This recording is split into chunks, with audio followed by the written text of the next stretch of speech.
బంగ్లాదేశ్లో కొలువు తీరిన తారిక్ అన్వర్ ప్రభుత్వం ఒక సంచలన నిర్ణయం తీసుకుంది. భారతదేశానికి సంబంధించిన ఐపీఎల్ ప్రసారాలను అనుమతిస్తున్నట్లు ఎలాంటి నిషేధము లేదని బంగ్లాదేశ్ సమాచార ప్రసార శాఖ మంత్రి జహీరుద్దీన్ స్వప్నవన్ ధృవీకరించారు. క్రీడలతో రాజకీయాలను కలపడం తమ ప్రభుత్వ ఉద్దేశం కానే కాదని ఆయన ఈ సందర్భంగా స్పష్టం చేశాడు.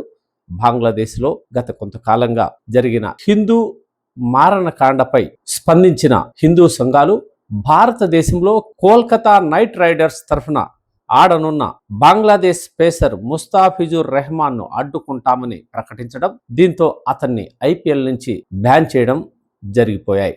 దీనిపైన ఆగ్రహించిన అప్పటి యూనస్ మతతత్వ ప్రభుత్వం ఐపీఎల్ ప్రసారాలను బంగ్లాదేశ్లో నిషేధిస్తున్నట్లు స్పష్టం చేశారు. ఈ నేపథ్యంలోనే ఇటీవల కొత్తగా ఎన్నికైన తారిక్ అన్వర్ ప్రభుత్వం ప్రస్తుతం ఐపీఎల్ ప్రసారాలపైన నిషేధమేమీ లేదని, ఎటువంటి అడ్డంకులు తీసుకోబోమని స్వయంగా ప్రకటించింది.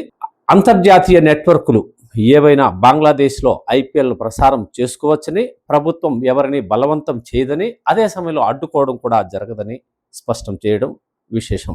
ముస్తాఫిజుర్ రెహమాన్ను బంగ్లాదేశ్ ఆటగాడిని కోల్కతా నైట్ రైడర్స్ జట్టు 9.2 కోట్లు వెచ్చించి కొనుగోలు చేసింది. అప్పట్లో హిందువులపైన జరిగిన హింసను దృష్టిలో పెట్టుకుని ఇక్కడ హిందూ సంఘాలు అతని కేకేఆర్ తరఫున ఆడటానికి అభ్యంతరం వ్యక్తం చేశాయి. అయితే బంగ్లాదేశ్లో ప్రభుత్వం మారిన తరుణంలో భారత్తో సత్సంబంధాలు నెలకొల్పుకునే క్రమంలోనే ఈ ఐపీఎల్పై నిషేధాలు తొలగించినట్లు పలువురు అభిప్రాయపడుతున్నారు. ఇదే సమయంలో కోల్కతా నైట్ రైడర్స్ తరఫున బంగ్లాదేశ్ పేసర్ ముస్తాఫిజుర్ రెహమాన్ కూడా ఆడేందుకు అవకాశం కల్పించాలని పలువురు సూచిస్తున్నారు. ఈ నేపథ్యంలో బీసీసీఐ కీలక నిర్ణయం తీసుకోవాల్సి ఉంది. ముస్తాఫిజుర్ రెహమాన్ను రిలీజ్ చేయాలని బీసీసీఐ గతంలో కేకే కోల్కతా నైట్ రైడర్స్ కి ఆదేశాలు ఇచ్చింది. ఈ విషయాన్ని బీసీసీఐ సెక్రటరీ దేవజిత్ సైకియా కూడా అప్పట్లో ధృవీకరించారు. ప్రస్తుతం తిరిగి అతను ఆడేందుకు బీసీసీఐ అనుమతించి ఇరు దేశాల మధ్య మంచి సంబంధాలను నెలకొల్పేందుకు కృషి చేయాలని పలువురు సూచిస్తున్నారు.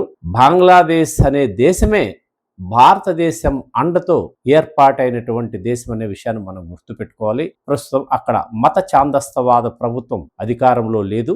ఈ నేపథ్యాన్ని పురస్కరించుకుని పాత సంబంధాలను తిరిగి బంగ్లాదేశ్తో నెలకొల్పుకునే క్రమంలో ఈ ముస్తాఫిజుర్ రెహమాన్ని కేకేఆర్ తరఫున ఐపీఎల్లో పాల్గొనేలా బీసీసీఐ తక్షణమే చర్యలు తీసుకుంటే చాలా బాగుంటుందని పలువురు క్రీడా పండితులు వ్యాఖ్యానిస్తున్నారు.